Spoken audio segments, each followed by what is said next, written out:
Really? I got Aaron Thomas. Oh, yeah? Yeah, he was. Shout out to Aaron. He's watching. According to my screen, anyway. Hi, and welcome to the Unknown Secrets of Internet Marketing, the SEO podcast. I think you got it right this time. Yeah, I don't know if you got it right. I think I switched the SEO and the internet marketing. Welcome to the show. My name is Chris Burris, owner of eWebStyle. I am Charles Lewis, your internet marketing specialist. All right, let's get started. You're tuning in to the most popular SEO podcast on iTunes. We're starting a little bit late today. A bit late. Yeah. So what? It might just change our time. You know what exactly. and there will be X like whenever it happens. Hey, in the news today, and we could claim this is the reason we're running late, and that would be a lie. We are in Houston. We have to mention the final shuttle launch today. Yeah, it's kind of a sad day for Houstonians. I don't even know what's going to happen to NASA. Is NASA going to stay? It's going to become a theme park, right? Yeah, and what's funny is that they have the test shuttle at NASA here in Houston that they train at, and they moving that too. They're moving it? They're taking that to California as well. Why would like the Universal Studios or something? I don't know. That's wrong. Yeah. So it's sad. We're shedding a slight tear here for that. As always, we want to mention in our last podcast we had a tip. Don't use vanity phone numbers. It sucks in general. Yeah. And sucks really bad for mobile devices. Exactly. And vanity phone numbers, 1-800 call us. Right. I was thinking the same thing. It's crazy. 1-800 call us. Because what we discussed in the last podcast, make sure you go back and listen to it, is that on mobile devices, if it's a regular phone number, you can actually highlight it and it'll call right away. Mm-hmm. If it's a vanity phone number, not going to happen. Not going to work. Yeah, or depending on your mobile device, you may not have the letters under the numbers. So so even if you had it printed out, 1-800 call us, and you're typing it in, you get to 800, and then you're like, C. Yeah. Where's the C? So don't do that. Not cool. Let's see, we've got some Facebook interaction. You guys can follow us. You can stalk us, facebook.com/eWebStyle, twitter.com/eWebStyle, youtube.com/eWebStyle. Podcast at e-webstyle.com is an email address where you can send us information. A lot of people just seem to interact with us on. I'm a little depressed today. No reviews. No reviews. I mean, I dug up some stuff that was on Facebook, and it almost counts as a review, and it's still not a review on iTunes. So need that iTunes review. None of our listeners has gone out and remember. I mean, we're just your friendly neighborhood top position snatchers. And we just want you to go onto iTunes, create an account, and submit a review, and then let us know about it so we can promote your website. Take like 2 minutes. Isn't that win-win? I'm sensing win-win there. Anyway, please do that. We did have some comments. I found one that ended up hidden on our Facebook. I'm sure it was like a fat finger click. It was like, because when I unhid it, it said it has been removed from spam. I'm like, but it wasn't. I don't even know what that means. This is from Dave Gibbons. We are also doing a video website analysis podcast called The Unknown Secrets of Website Analysis. It's really about SEO, search engine visitor optimization, which we're going to be talking about today. And if you go to our website, there's a form on every page. Fill that form out. Give us your website. And if you're a lucky chosen one, we'll do a video review of your website. Personally, I'll do it. Me and Chris will do it. We'll pull your site up, tell you what's right with it, tell you what's wrong with it, tell you what you should improve on, and then we'll send it to you, video, so you can use it, review it, and hopefully. Maybe use it for a presentation for a boss. You say look, we need to hire these guys. Look at them doing the analysis of the website. We need to get these things done and taken care of the right way. There's lots of uses for it. Yeah. You could write us back and say, please take it down immediately. which we did. I mean, it wasn't because they didn't like it. It was just because it was a franchise and they really wanted us. Issues, yeah. So we gladly did that. Dave Gibbons wrote, and his website is footballsquirts.co.uk. Clearly, he's over in England. Mm-hmm. Hey guys, thanks for the free analysis. Just saw it on Ustream. I designed and built footballsquirts.co.uk. And by the way, I'm a longtime podcast listener. He's at Dave2511. So if you want to follow him, at Dave2511. All right, got you, Dave. Definitely a few pointers on there he can action.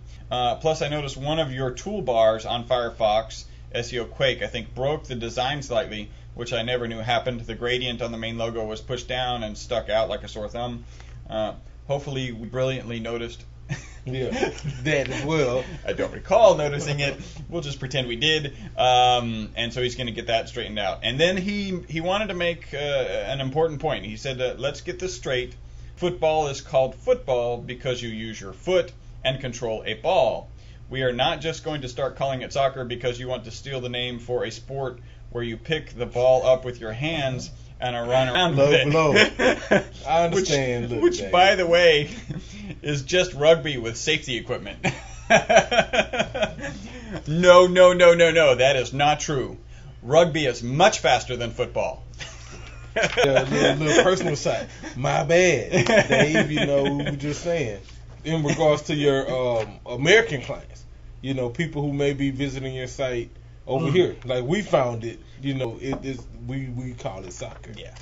Yeah. I know you're not targeting Americans to send their children over there.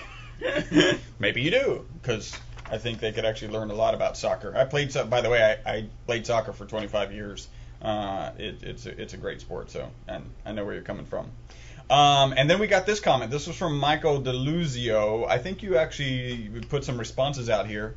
He said he's got Michelle is actually what it is. She's got two questions. With an e-commerce site, or any site for that matter, are there any SEO benefits, drawbacks to having an alternate version of the page in a different language, Spanish for instance? And two, in regards to URL naming for SEO, do you think it's better to go with all lowercase, or can you have uppercases? And her example was about_us, one with all lowercase, the other with the A and the U being uppercase. I've always preferred all lowercase, but I've seen the other way too and always wondered. And Chuck, you wrote back. You want to kind of on air? My response was basically, let's see if I can say the same thing I told her without reading it. But no, my response was basically, first off, in regards to the languages, that's fine if you choose to do that. Make sure they're in a separate folder, keep it organized. Or an easier route would be to use the Google Translator. It works okay, but it does translate the words enough to get the message across. Well, and I think if you are targeting a Spanish market, I mean, if there is some amount of value you can get from the Spanish market, then then you have to. You have to do it. Exactly. If that's your market, then cater to your market. And in regards to the URLs, lowercase letters works best to me. Just kind of keep everything the same. And instead of the underscores, use hyphens. Yeah. Use hyphens instead of underscores. And she wrote back and said, thanks for the reply. We generally use hyphens. They've got a large number of products, so sometimes the capital letters sneak in. By the way, the caps don't really matter. Yeah, it don't matter. It's not case sensitive. Yeah. And Google, I've never seen Google say that the same page with different cases in it is considered a different page. So you don't have any issues with Google link juice like you might have with an index page and just the domain name being considered two different pages, which is for obvious reasons. This is kind of in the news. It's kind of my last little point here. I thought it was hilarious. This is on CNN Tech. When it comes to presentation, Mark Zuckerberg is no Steve Jobs. So during Mark Zuckerberg's presentation of the video chat feature, which should be pretty exciting, right? Apparently some of the Facebook messages that were put out were OMG, that's oh my god, if you guys don't know. I've just read about it later. I'll just read about it later. This is like water torture. Wow. I'm going to play solitaire if he doesn't get on with it. Someone needs to bump him to get him to stop saying After this, I need an detox program. Wow. Logarithmic graphs, Jesus Christ. I mean, wow, he was that bad? Apparently, yeah. Wow. Yeah. So apparently he's not so good on the presentations. Well, you heard about his kind of discreet blow at Google Plus. Yeah, so Google Plus includes the Google Hangout, social circles, and the other thing. And so he said, usually a circle includes people you know, not people you don't know. That's not true in a drum circle. Well, and that's why, like, how you meet people too. Mm-hmm. I mean, that's I don't know. Well, then I read a comment that made sense. The comment said, well, that's usually not how regular people communicate, because you can admire somebody and they don't even know you exist. Right. Or I can think of you as a friend and you think of me as an acquaintance. Right. And so the comment was saying that the circles is more close to how people actually communicate. Instead of just friends. Friends. Yeah, because you debate, like, you get these offers, you want to be a friend, and you're like, well, I don't know you. I know you through an email, or I know that, I don't know, for instance, you listen to our podcast, but, is that put you at the friend level where maybe the circle allows you to kind of identify how you know them. Yeah, and this is my circle of acquaintances. These are friends. These are acquaintances. These are So interesting. That's I like because usually a circle is people you have as friends. All right, let's get to the meat of the podcast. We're actually going to talk about CVO. If you're not a regular listener to the podcast, first, shame on you. Go back and listen to podcast 1 through, I don't know, whatever. 113. 113, yeah. Go back and listen to all of those, like everyone else who is a regular listener, because we get, reviews all the time of people saying I've gone through. I think the one that pops to my mind is really good at 2x, because he set his iPod on 2 times speed and listen to our podcast at 2x. Yeah, Alvin and the Chipmunks. And friends. Yeah. So go back and listen to all the podcasts, and here we go. This is an article from Search Engine Land. It's called How to Increase Conversions for, and if I say a lot, yeah. I just don't want anyone to have to go through detox after I talk. It's not a very high goal. Yeah. But it is a reason. Yeah, but it's a reasonable goal. How to increase conversions for organic keywords. This is by George Asland, and it's from May 12th, 2011. And really what this is talking about is some good analytics, Google Analytics. Yeah, that's what I kind of picked up from it, that he was using Google Analytics to determine how to manage, your organic listings, pretty much. I think I'll glance at this article from time to time, but I think we can really just talk about what would we look at. So let's say we've got a client, we're already placing well on a number of keywords, and there's always some what I call collateral keywords that start placing well, and we have goals set up, either a goal for filling, in our case, we have a goal for when you fill out a web submit form, so that we do that web analysis for you. If you're an e-commerce site, you've got e-commerce goals. So say we've got all of that rolling, and we're 6 months in, and now we usually do about a 6 months analysis with a client, and we want to understand, okay, great, we've got this site up, yeah, it's getting traffic, you're getting forms. What's your pain now? Do you feel you should get more forms, or are you getting too many? Performing exceptionally well. Well, that's true. That's a good point, because some people are like, okay, I can't handle this business, or it's the wrong kind of traffic, exactly. Or which we try and mitigate up front in the keyword selection. And we've had clients who, look, all I want is B2B, and we tell them, look, the only way to get the B2B is to go after the B2C keywords, so you're going to have end users calling you, and typically they'll say, well, that's okay, I can weed through that, but at 6 months they might be, look, my phone rings from 9 a.m. till 5 p.m. Every 5 minutes, and it's a B2C, it's a B2C, so we've got to figure out some way to mitigate that, and then that usually goes into web design or whatever. So they're up and running, they're getting traffic, We've got goals to look at. We've got either goals or e-commerce goals.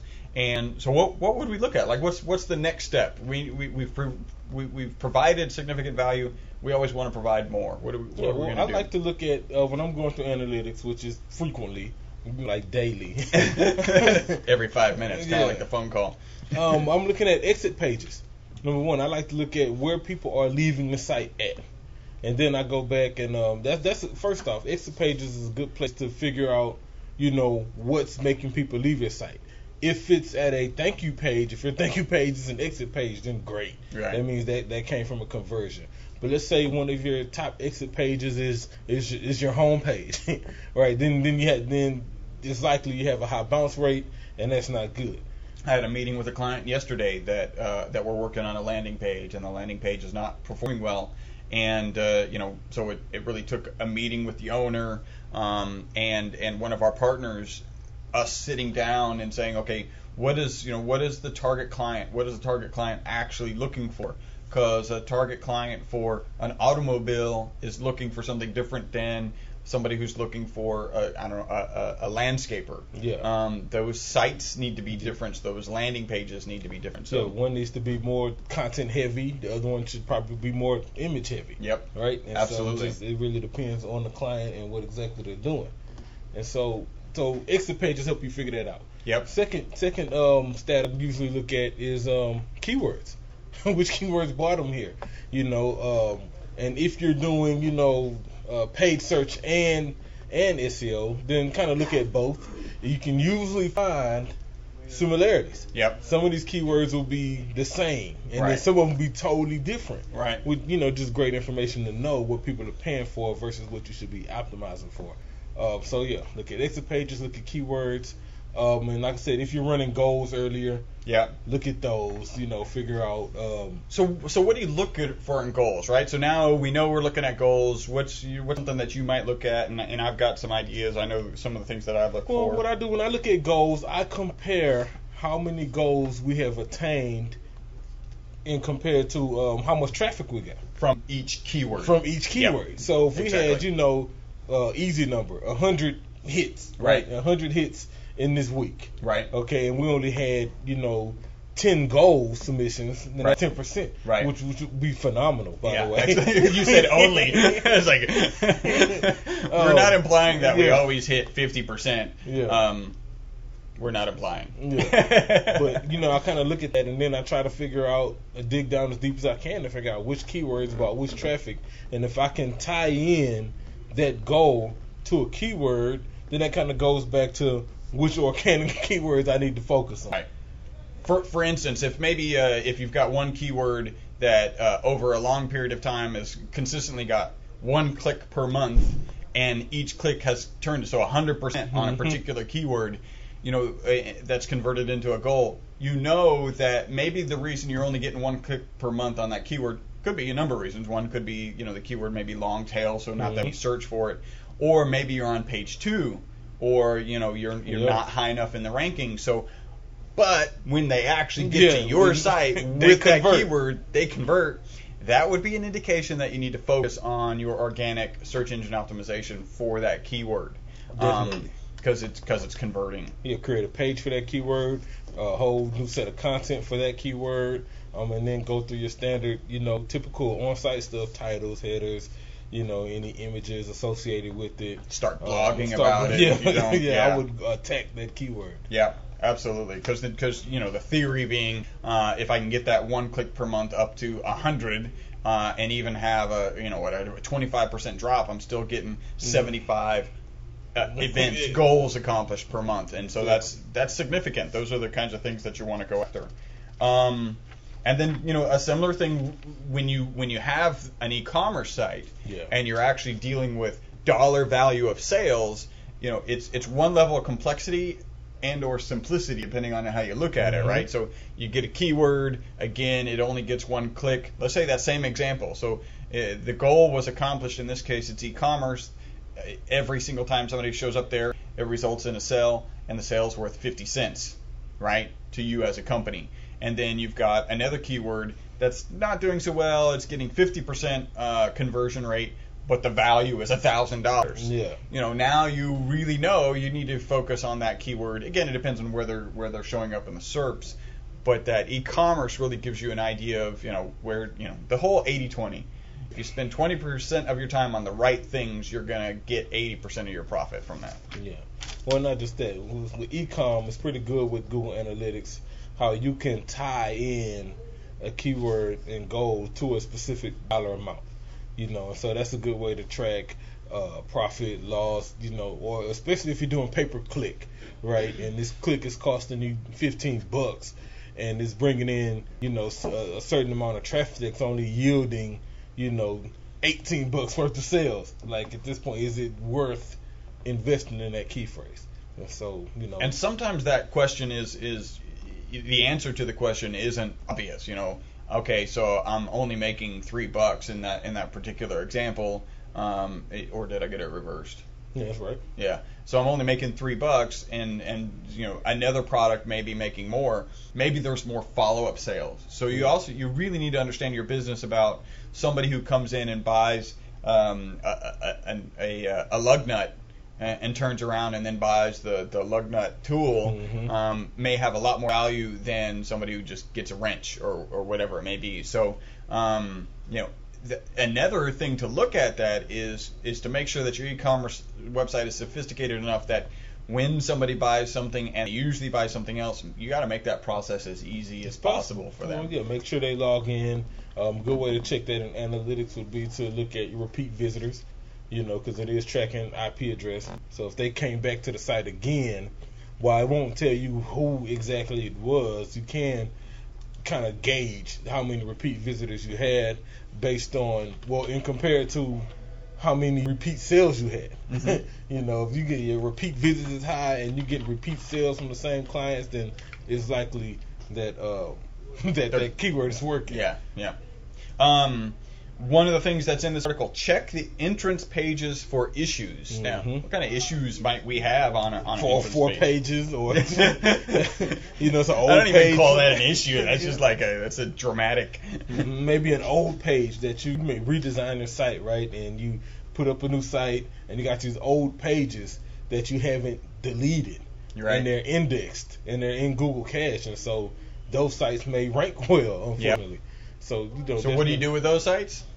You redirect them. 301, yeah, 301 redirect. We talk about it all the time. You don't want to just send traffic that direction. You actually want a 301 redirect. By the way, if it's ranking better than your new website, you need to do some analysis and understand. I mean, your new web page, the replacement web page. You need to do some analysis and understand, what do I have on the old version of the page that's outperforming the new version, and make sure you get that transferred over. And then redirect it. Another thing that is really important for checking for issues is really related to what we call SEVO, Search Engine Visitor Optimization. For instance, you know, we don't have control of what page Google will display for a given search term, right? So we have some control, and we work to control that as much as we can. Google tends to favor the home page, even though some other pages may have significantly more content relevant to it. One of the examples is one of our clients is a human behavior expert. As a human behavior expert, he's created some quit smoking products. And so some traffic will come to that website, it's patrickwanis.com, and they'll come there having searched quit smoking in a particular city. And Google is choosing to send them to the home page, not to his quit smoking product page. Exactly. And so when you look at that, this is where we're digging into analytics every 5 minutes, and you look at that and you're like, okay, great, I'm getting traffic from quit smoking. Where are they landing? So you actually have to go do a search. There they're landing. You can find it in Google Analytics. It's actually easier just to go pull up Google, search quit smoking, and click it. And it turns out they're laying on the home page, which doesn't have any clear and obvious quit smoking link. Yeah, just it was small CTA, I think. Yep. Yeah. So we added a bigger one with, you know, smoke actually waving, so it really stood out, and sales increased significantly. So those that, you know, that would be an issue for an entrance page.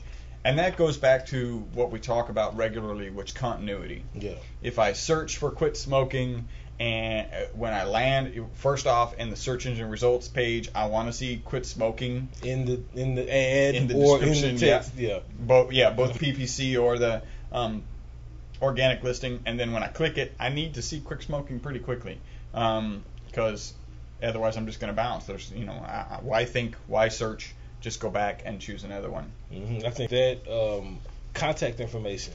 We were talking about, stuff that's get left off of that landing page when people land there. The entrance page. Make sure you have the right contact information. People, this could be a search that may be a time-sensitive type of industry you're in. And so when they do land there, the next thing is to pick up the phone and call. And if this is some page that you just did, you're testing it, and you failed to list the proper contact information, then you wasted a click and you get a bounce. And so, make sure your entrance page is definitely optimized and has the right information on it. Yep, and there's something that we probably don't mention enough, and that's the ability to do what's called call tracking. Yeah. It's certainly a service we offer here for our clients, where what we'll end up doing is on your website we'll replace your current business phone number, and we can do this multiple locations. There's a number of numbers. There's a whole lot of tools we can use for this but we'll replace that number with another number. That other number forwards to your business number, and what that allows us to do is we can track, we can get to the level of detail of tracking keywords, specific keywords coming. How did somebody called you? What keywords did they use to call you? That's pretty granular. It's some pretty good data. Yeah, it depends on how massive your campaign is. Yeah. You have thousands of keywords and maybe 10 or 20 different sorts of products. Then it may be necessary to get 5 or 10 different phone numbers for each type of product you have, and that way you can determine who's calling. Call tracking is so cool. We can not only track who's calling, but what time they called, where they called from. We can record the call. Yeah. By the way, the recording the call is absolutely significant. There's one example that we have where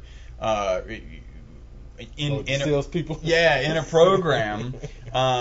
We go to the owner, and the owner, we're excited. This is getting, we know from stats from their finance department that they're actually closing 25% of the calls that are coming in. And we go to the owner, we're like, look at this, there's this many calls, and 25% of those are closing, and we're excited to be showing to him. He's like, what? 25% are closing? That's ridiculous. We closed 50%. I think in this case it was actually 75%, which is just impressive. We usually close 75%.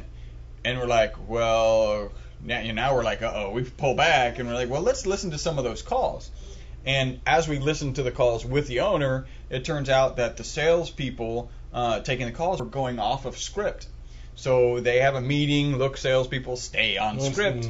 Their sales go back to 75%. I don't even know how you define the value of what we gave to that business, because it's massive. 50%. Yeah, 50% in perpetuity. I mean, if you think about it, if his salespeople have fallen off, probably it was a situation where he ended up hiring extra salespeople and they weren't trained well enough, so he got them trained properly. But that's the value. That's one of the values that call tracking brings. It's just really good to know that you're spending money on internet marketing, and calls are coming in, and the calls are coming in because of X, Y, Z. Yeah, if your business requires a phone call. A lot of businesses don't necessarily require a phone call, email, contact form, or it may be a download. Like I said, an e-com site, then it may not be entirely necessary to invest in call tracking. But if you need to be on the phone with them, it's definitely a worthwhile investment. So another issue, we mentioned old page that's live. That could be a problem on entrance page.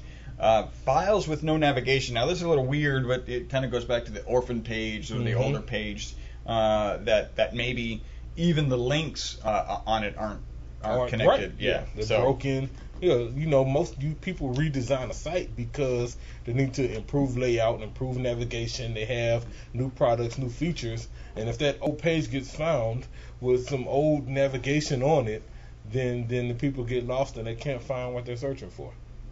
And then ask yourself, as you're looking at your analytics data, again, is this the best landing page for this keyword? Yeah. And if it's not, doesn't mean you need to redesign it. Like I was meeting with the client yesterday. They do a number of things. They do siding, and they do windows. Yeah, hardy plank kind of siding and window installations, sales and installations. And the home page for them needs to be quick and concise, so that if one of their sales guys handed out a card, and the sales guy, one sales guy may be selling window products, another may be selling siding, both of those users are going to end up going to the home page. They need to be able to find windows and siding very quickly. Yeah.